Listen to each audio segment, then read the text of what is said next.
We're here today with Congressman Joseph DioGuardi, representative from the 20th Congressional District of New York in Westchester County.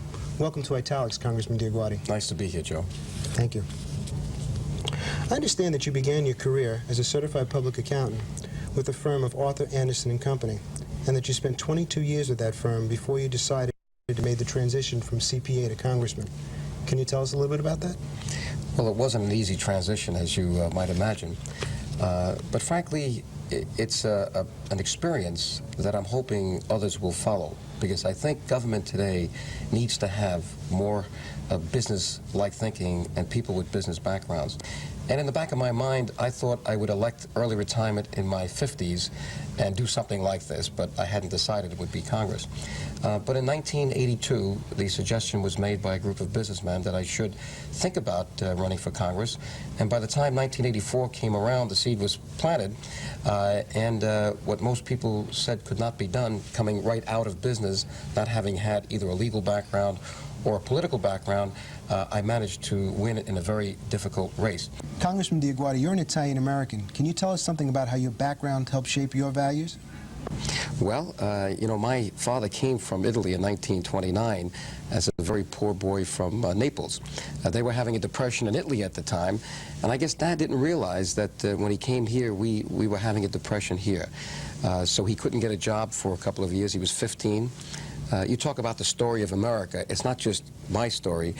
You can multiply this, I guess, millions of times by many ethnic groups, certainly Italian Americans, because that's the experience I was raised with in the Bronx here before we moved to Westchester County in 1957. But Dad had to work for everything he has. He didn't have an education. He only went to the 4th grade. Well, you might say I'm coming home. I was raised in the Bronx. This is where I was born and raised. Dad had a grocery store on Tremont Avenue and Crotona Avenue. I went to St. Martin of Tours Grammar School and Fordham Prep. And we moved to Westchester County when my dad realized that they opened up the Major Deegan in 1957, and he could get to the farmer's market by the Yankee Stadium without spending too much time. And that's what determined where we would live. I think my experience is very much like your experience, and I'd like to talk about that as well. I should begin by saying buongiorno, all right? I went to St. Martin of Tours here in the Bronx, and then Fordham Prep. I used to have to go to the store after school. I did my studying on pear boxes and apple boxes in the back of the store in between delivering orders. So you might say I was raised with a European experience. We like to work. That's the work ethic. You know, Italians, I always said I don't meet many lazy Italians. Everybody wants to get a job, get something done. And that's good for America. Congressman DioGuardi, in a book which you recently co-authored with 9 other congresspersons entitled A House of Ill Repute, a book which reportedly is an indictment of the House of Representatives, you say that Congress has, I quote, a credit card mentality. What do you mean by that? I thought it would be appropriate for me to use one of the chapters to unbundle the fiscal irresponsibility, the lack of public accountability that I've witnessed since I have been in Washington in 3 and now 4 years. So I couldn't think of a better topic to write on than this credit card mentality that we have in Congress today, because the public, as far as I'm concerned, is getting a raw deal. We're spending a lot of money. Here's my commercial. You know, some people need that American Express Gold Card and its $10,000 limit to feel powerful. Others need that Platinum Card with its $100,000 limit to feel really powerful. I've got a card that puts those two to shame. My congressional voting card. My friends, take a good hard look at this card. This is the most expensive credit card in the world. This card has no limit. Now, when you or your spouse gets a call from American Express, Diners, MasterCharge, Visa, or whatever, and you've reached your $2,000 limit or your $5,000 limit, you know that economic reality has arrived. You sit down with the family, you look at your standard of living, you might even defer a vacation. Not with this card. Last year we reached $2 trillion, the national debt. What do? We just kept raising the ceiling, the limit, the debt ceiling. We say pass it on to the kids, let them pay for it. We've got a credit card mentality in this country, and we've got to take this card away from those legislators, Democrat or Republican, that are using it irresponsibly.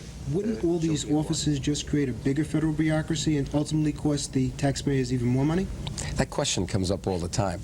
Frankly, there is so much duplication and overlap going on right now, that there's a need to now coordinate in one place the financial management responsibilities for this massive financial entity called the United States of America. We literally spent last year $1 trillion, but guess what, Joe? That's what was on the books. You can't believe what we're spending that's off the books. The guarantees, the contingencies, the accounts payable, the accrued pensions that are nowhere to be found because of that Mickey Mouse cash basis system I'm telling you about.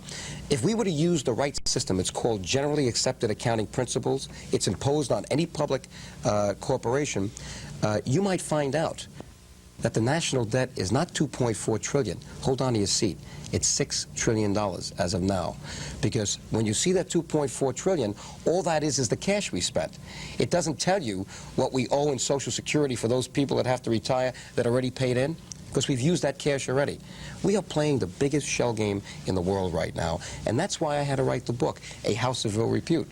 Not because I feel that Congress is a bad place. It's a beautiful place. I'm honored to be there. But it hurts me to see the public so cynical about Congress when they see the shell game going on and money being spent, many people just doing it because they want to get reelected every 2 years. And I felt I had to shock the American public into becoming more involved. Well, you certainly have a job ahead of you, I'm sure, but under your capable hands, we'll probably be very successful. Thank you. I want to thank you very much for sharing your views today with us here on Italics.